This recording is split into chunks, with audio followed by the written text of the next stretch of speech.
A bride-to-be is asked to cancel her wedding for her sister's party, so she makes one quiet change that leaves her family speechless.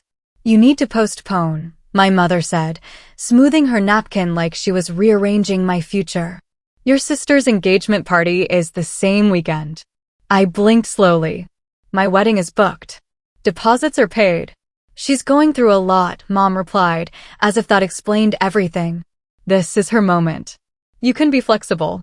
Flexible? Like the date I chose after years of saving. Like the venue I toured alone because no one offered to come. Like the guest list I had already trimmed to keep the peace. "Hi, everyone." My sister leaned back in her chair, scrolling through her phone. "It's not a big deal," she said casually. "People won't want to choose." Choose? Between my marriage and her celebration. "I'm not canceling," I said calmly. Mom's eyes hardened. "If you cared about this family, you would." There it was again. Love measured in surrender. I looked around the table. My dad stayed silent. My sister smirked faintly. For years, I'd rearranged birthdays, holidays, even my own graduation dinner to avoid overshadowing her. This time felt different. Not louder, just clearer. "Okay," I said softly. They mistook it for agreement. It wasn't. It was the moment I stopped negotiating. I didn't argue at the table. I didn't defend my date or list the non-refundable deposits or remind them that my fiancé's family had already booked flights. I just finished my water and left before dessert. In the car, I sat still for a full minute. Then I opened my wedding planner app. Guest list. I scrolled past coworkers, college friends, my fiancé's extended relatives. Then I reached the section labeled family. My thumb hovered briefly, not because I was unsure, but because I was tired. For years, I had bent around my sister's needs, her spotlight, her meltdowns. My mom called it keeping the peace. I called it shrinking. I selected my mom's name. Removed. My sister's. Removed. My dad's. Removed. 3 taps. That was all it took. I emailed the venue coordinator. "Please adjust final head count." Immediate update. Then I texted my fiancé. I handled it. He didn't ask what that meant. He replied, "I trust you." That night, my mom called. "You've had time to think," she asked coolly. "Yes," I answered. "And I decided not to cancel." She sighed dramatically. "You're being selfish." I almost smiled. "No," I said gently. "I'm being consistent." She didn't understand yet, but she would. The meltdown didn't start immediately. It began the next morning when my sister tried to access the wedding website. She texted first, "Why can't I see the details?" I didn't respond. Then my mom called. "It says we're not on the guest list," she said sharply. "Fix it."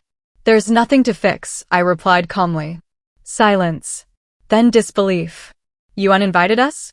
"I adjusted the list," I said. My sister grabbed the phone in the background. "You can't do that. It's your wedding." "Exactly. I'm not choosing between events," I continued evenly. "I'm choosing my peace."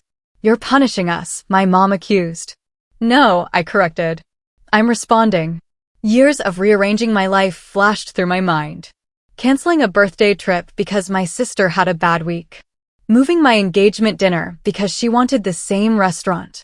"You're embarrassing the family," my sister snapped. I thought about that word. Embarrassing. For once, it didn't sting. "If I'm not important enough to keep my date," I said softly, "I'm not important enough to host you." The line went quiet. Then my dad spoke for the first time. "You're making a mistake." Maybe. But it was finally mine. The group chat exploded an hour later. Aunts, cousins, family friends who had somehow been looped in within minutes. What happened? Is this a misunderstanding? My mom had moved fast. I read the messages without reacting. I knew the script. I was impulsive, emotional, difficult. Then my sister posted a screenshot. She uninvited us because she can't handle sharing attention.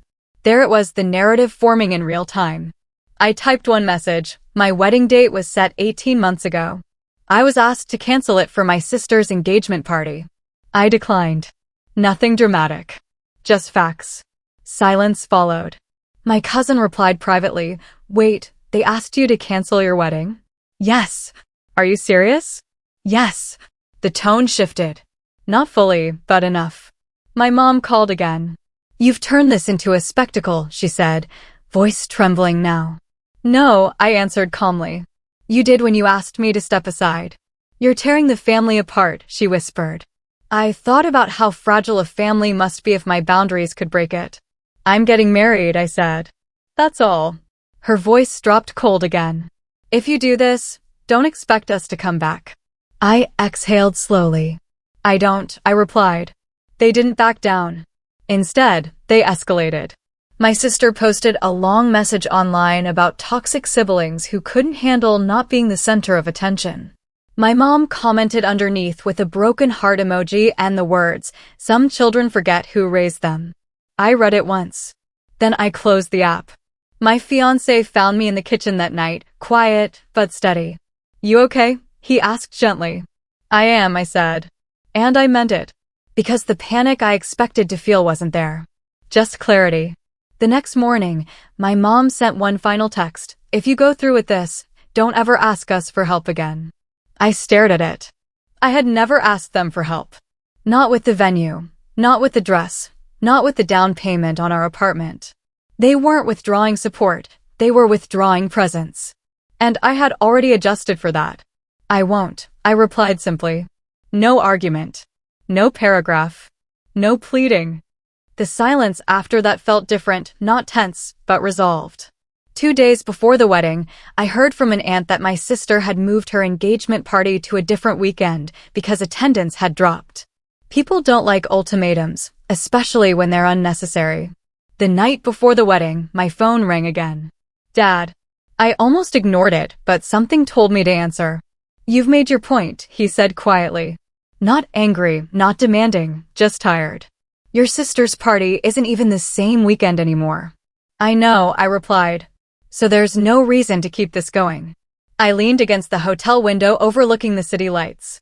There was never a reason to start it. He exhaled slowly. Your mother is hurt. I was asked to cancel my wedding, I said evenly. She didn't mean it like that. How did she mean it? He didn't answer. Instead, he shifted tactics. Family is about compromise. I did, I said. For years. The silence stretched between us. You're really going through with this? He asked finally. Yes. And you're okay if we're not there? I thought about walking down the aisle. About standing beside the man who never asked me to shrink. About building a life that didn't require approval. I'm okay if I'm there, I said softly. He didn't argue again. He just said, I hope you don't regret it. I won't, I replied. And I meant that too. The morning of the wedding arrived quiet. No frantic texts. No dramatic threats. Just silence from their side. I stood in the bridal suite, dress hanging perfectly against the light, my closest friends adjusting my veil. No one mentioned my family. They didn't need to. The ceremony space glowed softly with candlelight. Every chair was filled, just not with them. When the music began, my heart didn't race from anxiety. It steadied. I walked down the aisle without scanning the crowd for my mother's expression. Without wondering if my sister was judging the centerpieces. Because for the first time, I wasn't performing for them. I was present. When we said our vows, I felt something settle deep in my chest. Not rebellion. Not revenge. Ownership. During the reception, my phone buzzed once in my clutch. I didn't check it. Later that evening, I glanced down at a single unread message from my mom. I hope it was worth it. I stared at the words for a long moment. Then I typed back exactly one sentence. It was. No anger. No explanation. Just truth. The honeymoon photos went up a week later. Sunset over the Amalfi Coast. Laughter caught mid-motion. My hand wrapped around his, steady and certain. I didn't tag my family. I didn't hide it either. 2 days after we returned home, my mom showed up at our apartment. Unannounced. She stood in the hallway holding a small wrapped box. You could have reached out, she said stiffly. I didn't think you wanted to come, I replied calmly. She looked past me into the apartment, noticing the framed wedding photo already hung on the wall. You really did it without us, she murmured. Yes. Not defiant. Just factual. She handed me the box. Inside was a silver bracelet I'd once admired years ago. I kept it, she said quietly. For when you got married. I closed the lid gently. You chose not to be there, I said. Her eyes flickered with something I hadn't seen before. Regret. Not loud. Not dramatic. Just present. You could have waited, she whispered. For what? I asked. She didn't answer because there was no good response. I wasn't done begging for a seat at my own life. I was done offering one to people who treated it like optional attendance. And that realization changed everything. If this story touched your heart, don't forget to subscribe to our channel for more real-life inspired tales. Hit the bell so you never miss a story.